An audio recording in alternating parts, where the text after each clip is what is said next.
to it.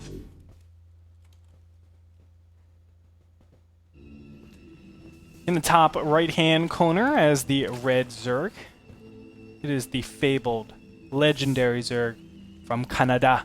It is Acer Scarlett. Her opponent spawning in the bottom left-hand position is the Blue Protoss. The Micro Fiend, it is Root Puck. And that is something that we kind of overlook. You know, a lot of people say, wow, Huck is so amazing with his micro, but Puck is definitely one of the players that I say has fantastic control. Yeah, especially with Blinkstalker Immortal Sentry compositions. Puck is known for playing that composition almost exclusively in PvZ with the Blinkstalker Sentry Immortal and 2 base. And I think Puck has some of the best control I've seen with that composition against Zerg. Thing is, Scarlett, I mean, she was not only good in Heart of the Swarm, but Wings of Liberty as well. And I feel like going Forge Fast expansion is the most Wings of Liberty build you could possibly do out of all matchups, right? Like, normally the new units, the new upgrades have really altered and changed these matchups. But when you get Forge Fast Expand, it's like, oh my god, I know every single combination that you could possibly do. I know exactly how many units to make. I feel like just overall, Scarlett has so much experience at shutting something like a Forge Fast expansion down. On this map, I kind of do like the Forge Fast expand though, just because of the places of the Vespene gases at your expansion. You notice that it's placed inwards facing the main base, so it's kind of hard to tell the Vespene gas timings with an Overlord in this map, as opposed to other maps. And with the Forge expand, that's what you're watching for as a Zerg. You're looking to see when they take the gases to their expansion to get a read on what they're doing. So I like it on this map. It's very true. You know, one of I think the biggest problems with Forge Fast expansion, though, is just the fact that a lot of Zergs can take a lot of drones very, very fast. And yes, I do agree, watching for the 3rd and 4th gas is really important, but against a player like Puck, I'm not going to read into that nearly as much, right? Because you could see 2 gas or no gases there and still expect something like a Stargate all-in, even though it's Zealot Void Ray. It's something that you wouldn't normally expect from regular players, but Puck is that type of player to just be audacious like that. So yeah, I think if there's anything you're expecting from Puck, it's kind of a 2-base timing coming out of him. Yes. I think although he varies up the styles of timing attacks he does do a lot of 2-base timing attacks in PvZ.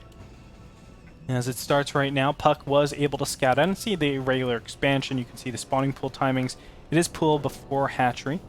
So Scarlett playing absolutely comprehensive. Puck doing his patented wall. Probably will put enough room so to actually block off with a pylon rather than with a single unit. It's one thing that I noticed about Puck consistently. It's a good wall off, I think. I like it. Me too. Yeah, I like it too. And there it is. Just going to stop that. Makes it very, very lean in defending. And as it stands, I mean, I like this situation. I think Derelict Watcher, yes, the hiding the 2 gases is really important, but most important for me when I'm looking at this is the fact that 2 pylons are going to be committed to the front very early. So all I have to do with my first Overlord is scout out where the 3rd pylon is, and that's normally when really fast tech goes down. So it's very, very easy to see, is it +1 timing, or do I have to just scout out that single pylon that's in the back and just scout out the tech completely for the mid-game stages. And this is a nice position for the Overlord. I think it can be killed by Stalkers. On this map, I'm not positive, but I believe it can be. I don't think the Overlord has enough space to hide back there if Puck makes a Stalker and decides to chase it down. It can kind of move back and forth a little bit, but I think it'll die eventually. Yeah, I do too.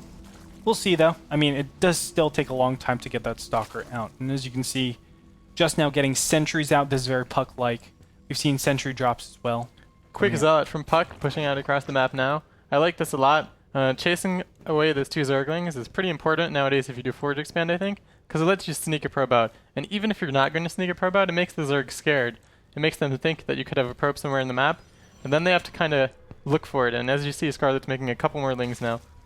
And Scarlett playing this very well, throwing down 2 geysers at 5:45. The normal 6 minutes, I like 5:45 a lot better. You actually get a lot of your different timings out super, super quickly, especially with metabolic boost. And, of course, your Hydras. I know that's very, very down the line, but if you get it at 5:45, you actually have it in time, the Groove Spines in time for a lot of all-ins. And there it is. It looks like Puck. I mean, this is what we can expect as well. Just very delayed everything. Not really committing too hard to anything. Getting 3 gateways, then a Robo. then a Twilight Council, Do you then think- 3 more gateways. Do you think he's going to apply a bit of pressure with these 4 gateways before he has any of his tech out? He has a probe hit in the map and he has a couple gateways finishing up. Maybe. Could be a good move, actually. Scarlett has scouted those 2 quick gases as expansion, so she might be caught a little off guard. I don't think it's going to kill her, obviously, but I think it could maybe do some damage, force out a lot of units. The only problem I see with it is that the Mothership Core is just now coming out. So to do any early game pressure, you need 100 energy, and that takes 90 seconds, or 88 seconds, actually. Well, you can still pressure with like 1 or 2 Warpins of Zealots without committing too much. Okay. And you're not planning on recalling them, you just want to kill some drones, force some units. Sometimes it's a good idea, but it looks like he might just be using these gateways to secure a quick 3rd base. Yeah, it looks that way. And playing macro, which is a little bit weird. Twilight Council will go down before any robos, so this is pretty blind, but we're going to see some Phoenixes pop out here pretty soon. There it is. I do like the high sentry count we see from Puck this early in the game. On this map especially, I think it's important to have a lot of sentries early. If you're going for the quick 3rd and plan on defending it, you need more sentries than you do normally because of the map. Yeah, I agree. And I like this because it almost felt like Puck was going for a very, it looked like it was an all-in, really utilizing his image. But it looks like Scarlett's not going to be thrown off at all. I mean, she's just going straight up into Hydras. Zerglings are going to surprise a lot of these units. As you can see, they go over into the 3rd base. I don't think they'll get too much done, though. And actually, those are some nice force fields by Puck, trapping about 10 Zerglings and killing them with no losses. I think he might have used a bit more than he needed to there, though. I think 2 or 3 would have been sufficient. Still, that's not too bad. And I like the choice to go a late Robo. The Blink and the Sentries is going to help a lot against the Hydraling. A Robo this early wouldn't really do too much. Yeah. And a Mordor 2 doesn't help you too much against the Hydras. I think this could work out well for Puck if he has the unit count he needs when the timing comes. I do too. It feels like that 8-gate Blink all-in with +2, which is an incredibly strong build. You basically get up to 6 gases, and then you're producing off of 6 gases instead of 4. So it's technically just 50% more stalkers that you can have in your army. And of course, you're just microing like a fiend. And on Derelict Watcher, it's a little bit hard to take a 4th base. So this makes a lot of sense playing to the map. The timing for Scarlett to really punish the composition and the build that Puck has kind of, or it's just about to pass. This is going to be the attack, and it's kind of a late attack, if at all. And I'm actually surprised that we don't see a Spire thrown down yet. It's pretty common nowadays to go Hydraling into Muta. And even if you're not going to Hydraling into Muta, you still want the Spire, so you can go Corruptors if you see Colossi when you do the timing attack.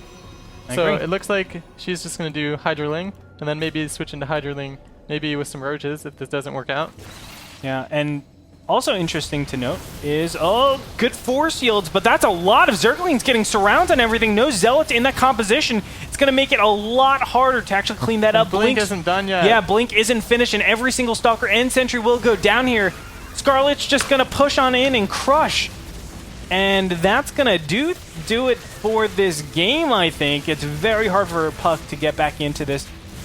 He has no advantage, no place where he can really say, yeah, I can take out these Hydras and be ahead. And this game looks more than over.